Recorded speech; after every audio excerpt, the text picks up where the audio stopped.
Hello, welcome everyone to Love, Sex, and Leadership. I am very excited to have a friend who's had some good journeys with in this last couple of years. His name is Rasmus. He's a amazing business owner. He's run many successful workout gyms in Denmark. He's been the chairman of multi-international businesses and organizations, and now is really doing a lot of men's work. A few years back, I was supporting him, which was a beautiful memory, supporting him on his 50th birthday with several of his friends and colleagues from around the world, and just an incredibly heart-centered man that's a father, that's present, that has a desire to give back to men in his community and really be an inspiration moving forward, and very excited to have him on the show. So welcome, Rasmus. Thank you. Thank you so much for having me. Appreciate it. Yeah. So maybe just share a little bit about yourself and part of the thing we talked about on the show is around conscious leadership and your journey with, running gyms and being a leader in that side, especially from the business side, and some of what your journey has been the last, 10 years or so. Well, it's not only 10 years because I'm almost turning 52. So it's Well, about a little bit longer 25 than years that. ago since I dove in. um, I've been very actively engaged in the health and fitness sector for the past 25 years, and it actually stems out of my past in the elite sports. I used to be on the Danish national karate team, and when we traveled the world, we often used gyms to prepare before competition. So we borrowed their group exercise studio, and we did the karate to adjust for time zones, for instance. And when we went, for instance, to the US, the gym industry was far more advanced than it was in Denmark. At the time, it was more like the bodybuilding industry in Denmark than the health and fitness industry. So I was at the time studying to become a market economist, and I wrote my final paper on creating a Danish health club chain based on the international experience that I had from traveling. That meant including all generations and children, and many for people of all ages and sizes. And that basically became the foundation, those thoughts, for what later became the largest health club group in Denmark, which I did with two partners. I was pretty young at the age. At the time, sorry, I was 25, I believe, when I dove into this. But I've always been really driven by passion in regards to helping other people live healthier, happier lives. And it started with exercise. Then a few years back, I then became the chairman of a very large Danish company that provides a platform for coaches that help with nutrition and exercise. So I added the exercise piece. And then going through a very challenging divorce myself, I came to understand it doesn't really matter much if you have a six-pack or if you eat right. When life hits you hard, you really need tools in your toolbox. And that basically forced me to do the work that I had been avoiding through working really intensely. So I wasn't very passionate about what I did, but I also used my work to numb myself. I used my elite sport to numb myself. And so I'd basically been outrunning my childhood trauma for years and years. And to the outside world, it looked like healthy ambition, but what it really was, and a part of it was passion, but a part of it was outrunning things. And at that time, I just couldn't outrun things anymore. And that basically is why we met each other, right, at a retreat where you helped me tremendously with some of the work that I hadn't done. So, a lot of leadership within health and fitness, and then more and more coming home to myself, being forced to come back to myself and do the work. Yeah, beautiful.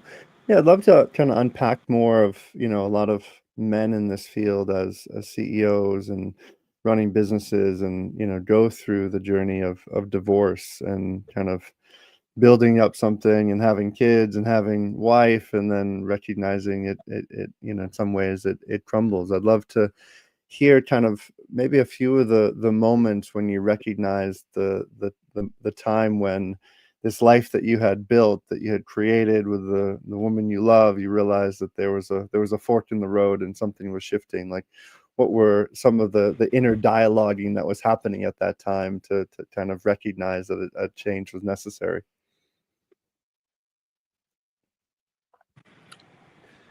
There's a Danish philosopher, Søren Kierkegaard, who says life is lived forwards but understood backwards.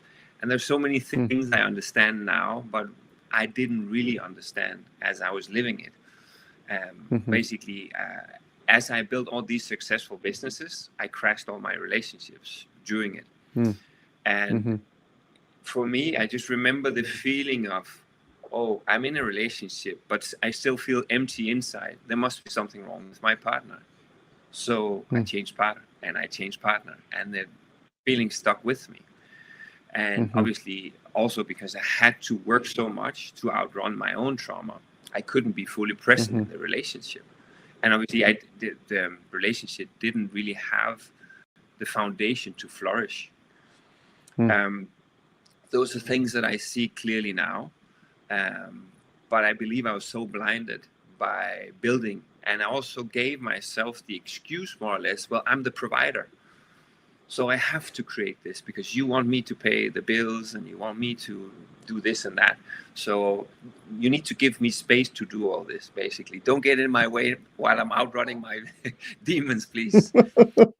And then I found a good excuse of why they shouldn't get in my way.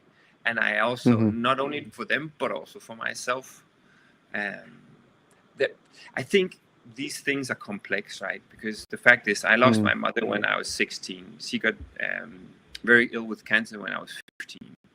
I remember she wanted to do an alternative treatment, and we didn't have money for that. So for me, not having money means you will die, as somebody close to you may die. So for me, building businesses and have financial success was also, I would be able to take care of those who are closest to me, because I was 15, I couldn't pay for my mom's treatment, and I felt powerless. So for me, I would never want to be in that situation again. So part of me was also chasing financial security. Yeah, beautiful. And you know, I'm curious to hear your thoughts, but like what I see with, you know, a fair amount of successful businesses and CEOs is there's this desire to create, to similar to what happened to you, to kind of fulfill that wound that you had from. And you know, and I guess a certain point came with, as much as you're continuing to create, there was a bit of an emptiness underneath. There was a bit of a like, as much as I have, I don't still actually feel full inside. And for, you know, for the men that are seeking, you know, they're coming to you, that are seeking more support, where's the shift that allows them to recognize that the values that they're driving for, and more money and supporting and being a bigger provider, and where's the shift when they recognize that maybe one of the biggest values is having family around them, and then if they don't actually put time and energy into it, then it's just going to be another thing that fades away. Because I see a lot of men in that place, like they have that wound inside, they run a healthy company, they're moving ahead, but then they realize that as much as they're doing that, they're just creating other wounds because of the wound that they've been trying to cover up. No, for sure. I think, and I've spoken to other successful business owners about the same, that we basically wish that we could share the feeling of having accomplished what most men believe is happiness. Mm, mm.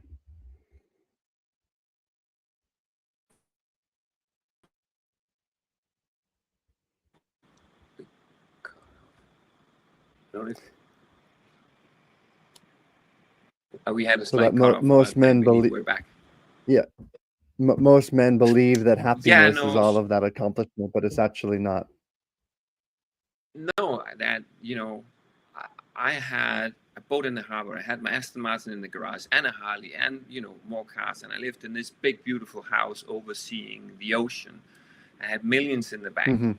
But when my life fell apart, none of that helped. You know, there's somebody coined an expression, I'd rather cry in a Ferrari, and it just, I promise you, it didn't help me much to cry in an Aston Martin.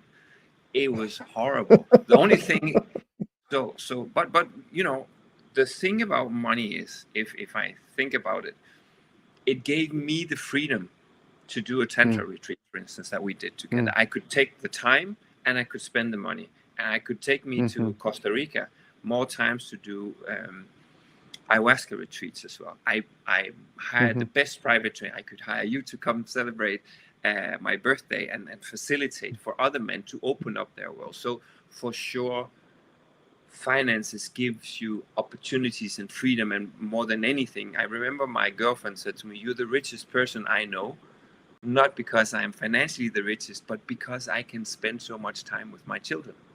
And I think that's super beautiful. And so I do strongly believe that men have, in general, an idea that if I get this car, if I get this job, if I get this house, if I get this amount, if I get this body fat percentage, all these things will make them happy, only to realize that when they reach it, it doesn't change much. It changes something for a little while, but only for a very little while. Because everything that really makes you happy is inside of you, not outside of you.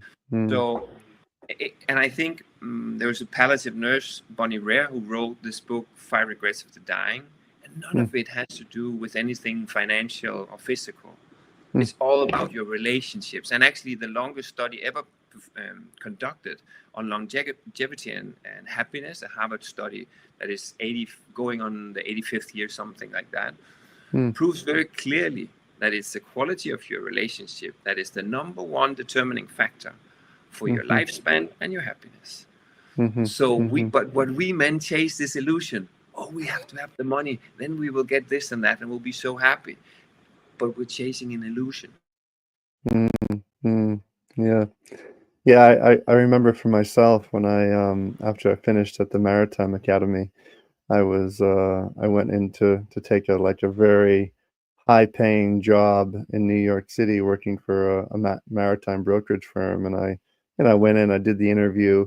It was all, in the direction of things I thought I wanted, and I took a walk outside. I remember looking at the park bench and and seeing people sitting on the park bench, looking at people passing by, and I just saw this level of emptiness. I saw this level of the people not quite there, and it was just like chasing,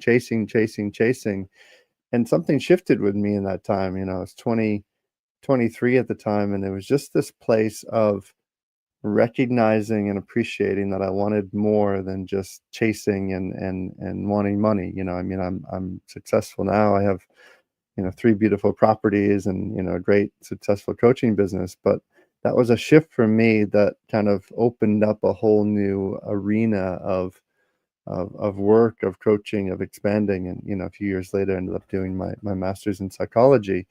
But I think it's something that a lot of men don't realize until later on in life, and it's a bit sad in that sense. It's sad that the awareness of these things can't be opened more.